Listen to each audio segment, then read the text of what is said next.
ದೇವರು welcome to Singapore city. ನೋಡ್ರಿ city ನೋಡ್ರಿ ಈ ದೇಶ ಎಷ್ಟು ಅದ್ಭುತವಾಗಿದೆ. ಈ ಥರ ಎಲ್ಲ ಡೆವಲಪ್ಡ್ ಕಂಟ್ರೀಸ್ ನೋಡಿದಾಗ ನನಗೆಲ್ಲ ಮುಂಚೆ ಅನ್ಸೋದು ನಮ್ಮ ದೇಶ ಹಿಂಗೆ ಯಾವಾಗ ಆಗುತ್ತೆ ಅಂತ. ಆದರೆ ಒಂದು ಚಿಕ್ಕ ದೇಶನ ಒಂದು ದೊಡ್ಡ ದೇಶಕ್ಕೆ ಕಂಪೇರ್ ಮಾಡೋದು ಒಂದು ಸ್ವಲ್ಪ ತಪ್ಪಾಗುತ್ತೆ ಅನಿಸ್ತು. ಅದಕ್ಕೆ ಅದ್ರ ಬಗ್ಗೆ ಯೋಚನೆ ಮಾಡೋದು ಬಿಟ್ಬಿಟ್ಟೆ. ಬರೀ ಚೆನ್ನಾಗಿರೋದು ನೋಡ್ತೀನಿ ಬಿಡ್ತೀನಿ ಅಷ್ಟೇ.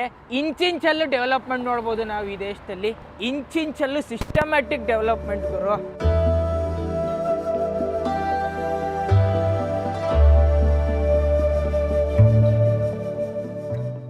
ನಮ್ಮ ದೇಶದಲ್ಲಿ ಅತಿ ಪುರಾತನವಾದಂತಹ ಹಿಂದೂ ದೇವಸ್ಥಾನಗಳಿರುತ್ತಲ್ಲ, ಅದೇ ಥರ ಸಿಂಗಾಪುರಲ್ಲಿ ಅತಿ ಪುರಾತನವಾದಂತಹ ಚೈನೀಸ್ ದೇವಸ್ಥಾನ ಇದು. ಈ ದೇವಸ್ಥಾನದ ಒಂದೊಂದು ಗೋಡೆಯು ತುಂಬ ಹಿಸ್ಟಾರಿಕಲ್ ಆಗಿ ತುಂಬಾ ಹಳೆಯದು, ತುಂಬಾ ಪಾವಿತ್ರತೆಯನ್ನು ಹೊಂದಿದೆ. ಮತ್ತು ಈ ದೇವಸ್ಥಾನದ ವಿಶೇಷ ಏನು ಅಂತಂದರೆ, ಇಡೀ ದೇವಸ್ಥಾನ ಫುಲ್ಲು ಕಟ್ಟೋವಾಗ ಒಂದೇ ಒಂದು ಮಳೆನೂ ಯೂಸ್ ಮಾಡೇ ಇಲ್ಲ. ಮತ್ತು ಈ ದೇವಸ್ಥಾನ ಹೆಂಗೆ ನಿಂತ್ಕೊಂಡಿದೆ ನೋಡೋಣ ಬನ್ನಿ.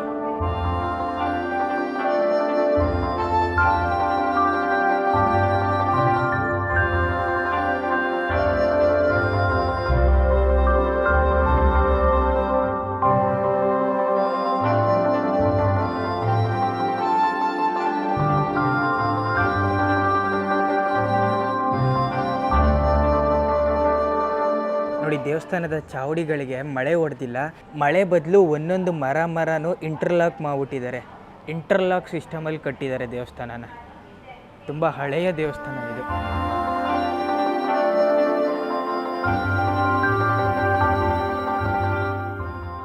ನಮಗೆ ಮುಕ್ಕೋಟಿ ದೇವ್ರುಗಳಿದಾರಲ್ಲ, ಹಾಗೆ ಚೈನಾದ ರಾಜರು ಇವರು. ಹಿಂದೆ ಒಂದಾನೊಂದು ಕಾಲದಲ್ಲಿ ಚೈನಾವನ್ನು ಆಳ್ವಿಕೆ ಮಾಡಿದರು. ಇವರ ತದನಂತರ ಜನರು ಇವ್ರನ್ನೇ ದೇವರು ಅಂತ ಪೂಜೆ ಮಾಡೋಕ್ಕೆ ಸ್ಟಾರ್ಟ್ ಮಾಡಿದ್ರು. ಚೈನೀಸ್ ದೇವಸ್ಥಾನದಲ್ಲಿ ಚೈನಾದ ದೇವರುಗಳು, ಹಾಗೆಯೇ ಇಲ್ಲಿ ನಮ್ಮ ಬುದ್ಧನೂ ಇದ್ದಾರೆ. ಬುದ್ಧನೂ ಸಹ ಪೂಜೆ ಮಾಡ್ತಾರೆ ಚೈನಾದವರು. ಇಲ್ಲೆಲ್ಲ ಏನೋ ಶೀಲ್ಡ್ಗಳು ಇಟ್ಟಿದ್ದಾರೆ. ಶೀಲ್ಡು, ಮಂತ್ರನೋ, ಪ್ರೈಸೋ ಗೊತ್ತಿಲ್ಲ.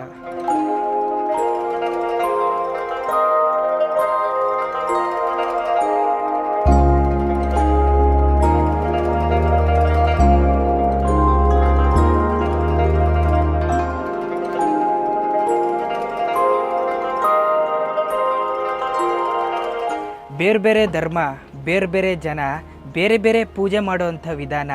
ಆದರೆ ಎಲ್ಲ ಜನರಿಗೂ ಆಸೆ ಇರುತ್ತೆ. ಆ ಆಸೆನ ಭಗವಂತನ ಹತ್ರ ಕೇಳ್ಕೊಂಡಾಗ ಕೊಡೋ ಅಂಥ ದೇವರು ಒಬ್ಬನೇ.